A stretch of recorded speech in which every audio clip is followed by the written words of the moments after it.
something a school can do which can be really helpful is thinking about how they can develop a supportive environment.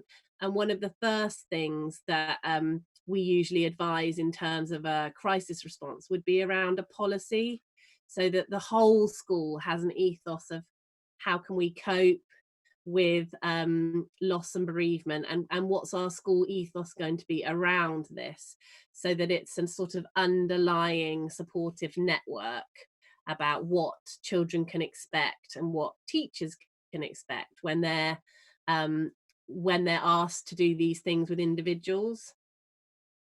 Mm. Yeah, I think a whole school policy is definitely an important thing to have in place, just so that everyone is, approaching the subject from the same sort of standpoint, and that there's a consistency of approach across the school as well. And I think, as children get back to school, another thing that teachers and schools can do to help is just to have certainty about what's happening. Be very, very clear in what the new structures are, the new procedures, be very clear in communicating that with families. And, you know, I think as long as people know what's going to be happening from day to day, then that really helps.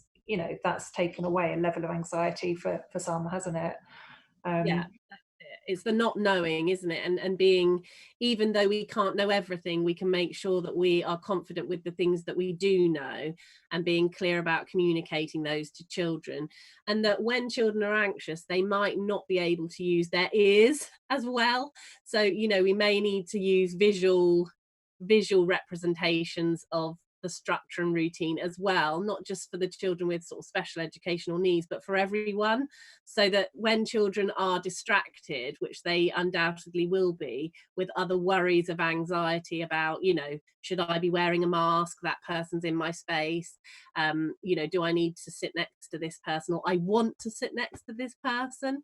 So when they're distracted by those things, then just to have those reminders around will be helpful. So it needs to be a sort of all encompassing, multi-sensory approach to maintaining routines and structure in order to minimize those anxious feelings.